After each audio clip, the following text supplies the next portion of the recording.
বাংলার ষড়ঋতু রঙ্গমঞ্চে একটি উল্লেখযোগ্য জায়গা জুড়ে শীতের অবস্থান। হেমন্তের সোনালি ডানায় ভর দিয়ে হিমেল হাওয়াকে সঙ্গী করে কুয়াশার চাদরে আবৃত্তির আগমন ঘটে শীতকালের।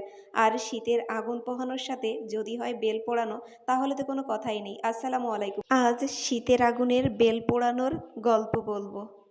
সন্ধ্যার কুয়াশার চাদরে ভিজবো না, তাই সকাল সকাল সবাইকে নিয়ে চলে গেলাম বাঁশ কাটার উদ্দেশ্যে। একটা গরিবের তাঁবু বানাবো এবং সামনে আগুন জ্বালিয়ে কাপলদের মতো রোমান্টিক ফিল নিব। মজার ব্যাপার হচ্ছে, স্টুডেন্ট আর টিচার মিলে রোমান্টিক ফিল না, ফানি আড্ডা দিব। রোমান্টিক কাপলদের মতো শিক কাবাব এগুলো না, আমরা আগুনের মধ্যে বেল পোড়াবো।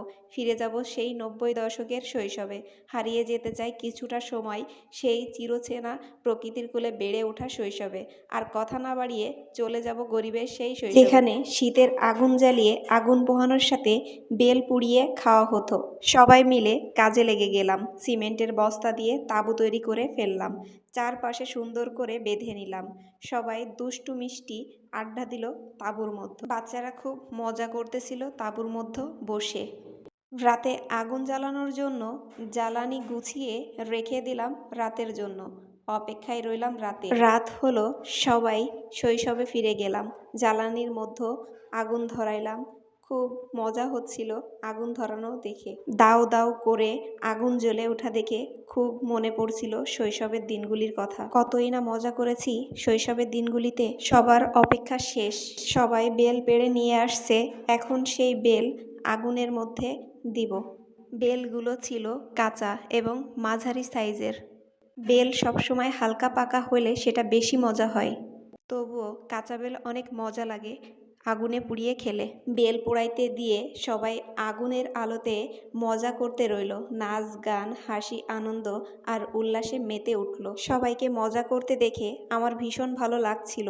কিছু সময়ের জন্য শৈশবে নিজেকে হারিয়ে ফেলেছিলাম। এক এক করে সবাই নাচ গানে মেতে উঠতে লাগলো। আগুনে খুব তাপ ছিল। শীতের আগুন আর রোদ বড়ই মিষ্টি। আমাদের শৈশবের ক্যাম্পের আগুন জ্বালিয়ে নাচ গান মেতে উঠেছিল আনন্দ ফুর্তিতে। ওদিকে বেল পুড়তেছে, সবাই মিলে বেল আগুন থেকে কখন মজা করে উঠাইলাম। আর গরম বেল ক্যাম্পের আগুনের আলোতে তাই ফাটাইনোর সাথে বেল পোড়া খাবো। অপেক্ষার প্রহর গুনতে গুনতে অবশেষে ফাটানোর পর দেখি কিছুটা সময় আগুনে রাখলে আরো বেশি মজা হবে, তাই কিছু সময় আগুনের তাপে পোড়া দিলাম। 5 মিনিট পর আগুন থেকে উঠিয়ে ভেঙে দেখলাম পোড়া বেলের গন্ধে মো মো করছে পুরা শৈশবের ক্যাম্পটি। সবাই ভীষণ খুশি পোড়া বেল খাওয়ার জন্য। গরম বেল খেতে পারছিল না কেউ, তবে মজা হচ্ছিল যে গরম বেল খেতে গিয়ে হাত পুড়ে যাচ্ছিল। কেউ গরম বেল খাওয়া অনেক উপায় খুঁজতেছিল। সবার খাওয়ার ধরন ছিল ভিন্নমুখী। পোড়া বেল খাওয়ার জন্য পাগল ছিল সবাই। সত্যি বলতে কি, শীতের আগুনে পোড়া বেল খাওয়ার মজাই আলাদা। সবাই ভীষণ মজা করে খাচ্ছিল বেলটি। শৈশবের সেই দিনগুলোর কথা ভীষণ মনে পড়ছিল। আমাদের শৈশবের ক্যাম্পের আগুনে পোড়ানো পোড়া বেলের গল্প দেখতে দেখতে শেষ হয়ে গেল।